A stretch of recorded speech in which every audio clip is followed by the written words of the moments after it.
لله وكفى وسلام على عباده الذين اصطفى أما بعد فأعوذ بالله من الشيطان الرجيم بسم الله الرحمن الرحيم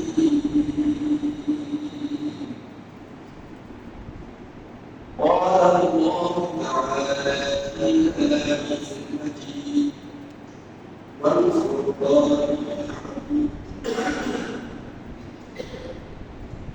واستعينوا بالصبر والصلاة إن الله مع الصابرين وقال تعالى إياك نعبد وإياك نستعين اهدنا الصراط المستقيم صدق الله العظيم اللهم صل على سيدنا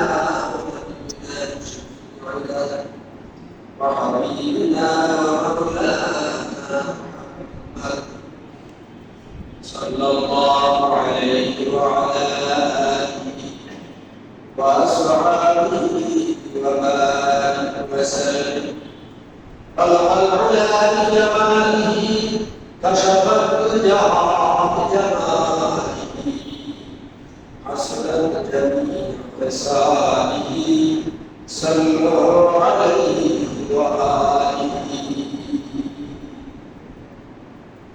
وعلى آله تعالى দরবারে আয়েশা রাদিয়াল্লাহু শুকর সুজুদার করছি যে মহান নবী আমাদেরকে সৃষ্টি করা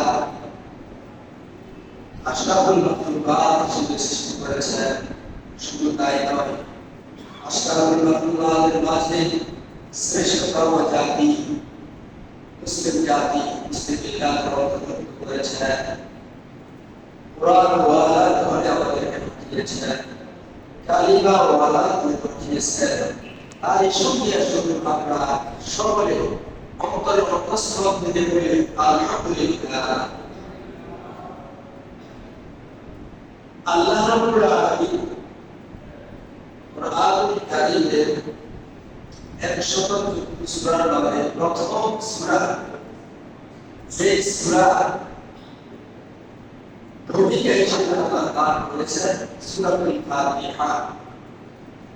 সূরাতুল ফাতিহা মধ্যে আল্লাহ তাআলা ঘোষণা দিয়েছেন বান্দা আল্লাহর কাছে বলবে ইয়াকা না'বুদু ওয়া ইয়াকা নাস্তাঈন। হে আল্লাহ, আমরা শুধুমাত্র কেবলমাত্র তোমারই গোলামি করি, তোমারই দাসত্ব করি। ওয়া ইয়াকা নাস্তাঈন, এবং হে আল্লাহ আমরা একমাত্র তোমারই কাছে সাহায্য প্রার্থনা করি। এখন কারা সাহায্য প্রার্থনা করবে, কেন করবে? আমরা সাধারণত দেখি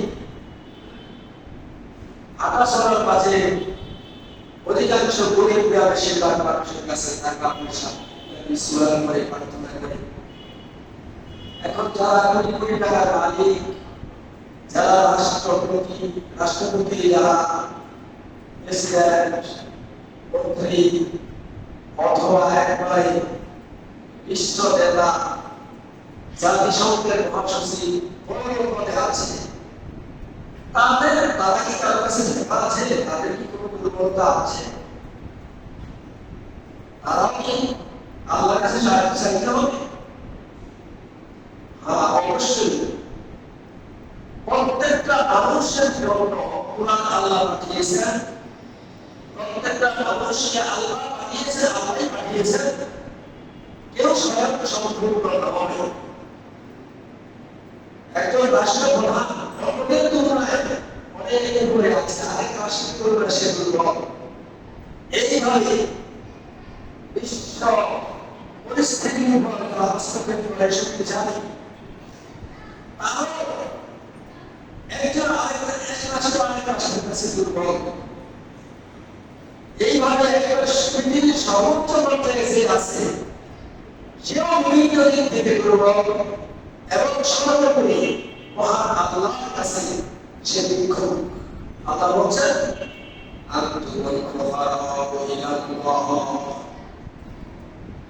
তোমরা আল্লাহর কাছে সবাই সবাই ভিক্ষুক, সবাই ভোগী, সবাই ভিক্ষুক।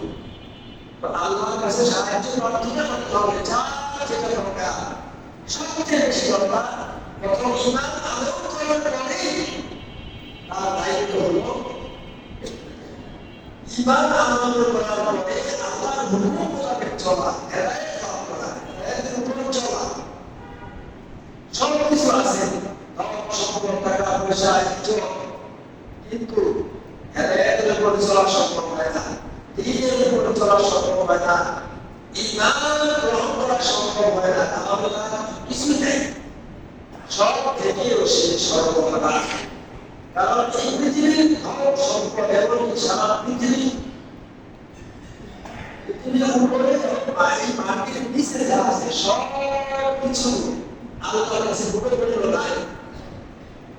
এই পৃথিবীর ধন সম্পদের মূল্য যদি আল্লাহর কাছে একটা মশার পাখার সমান হইতো, তাহলে বলো তাহলে মুশরিক আল্লাহ একটু কারিগরি করার সুযোগ দিতেন না। কারণ হলো ঈমানের দাম সারা পৃথিবীর চেয়ে কোটি কোটি কোটি কোটি বেশি। এখন আল্লাহ বলছেন যে বান্দা আমার কাছে কি করো, তোমরা আবেদন করো, ইয়াকা না'বুদু ওয়া ইয়াকা নাস্তাঈন। আল্লাহ আমরা একমাত্র তোমারই দাসত্ব, তোমারই ইবাদত করি, তোমারই কাছে সাহায্য চাই।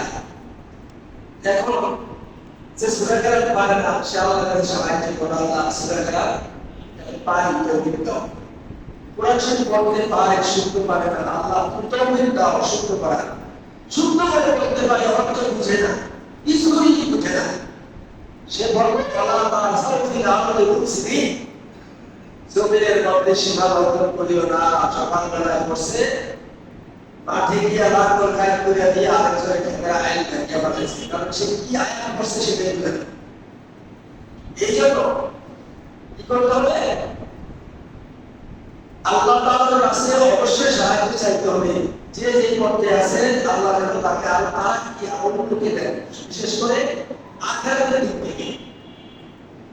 আল্লাহ আমাদেরকে এই 30 দিন বাইরে রমজান দিলেন, এর দ্বারা আমরা কতজন ঠিকমতো রোজা রেখেছি, কতটুকু আমল করেছি, কতটুকু ব্যবসা আমরা করতে পেরেছি। এটা হলো সওয়াবের ব্যবসা, সিজন রসুল। যে ভালো ব্যবসা করতে পারছে সে পরকালে যত কামিয়াব হয়ে গেল।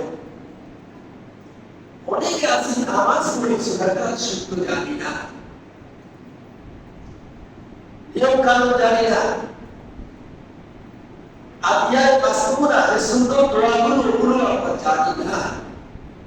এই না জানা ইবাদত অর্ধের মতো ইবাদত, এটা কতটুকু ভালো হতে পারে। সঠিক শুদ্ধভাবে অল্প ইবাদত করলেও সেটা লাভজনক হবে। আল্লাহ রাসূল বলেছেন আখলিস দীনাকা ইয়াকিকাল আমালুল কলিল, তুমি তোমার দ্বীন ও ঈমানকে মজবুত করো, তাহলে আমল তোমার জন্য যথেষ্ট হবে।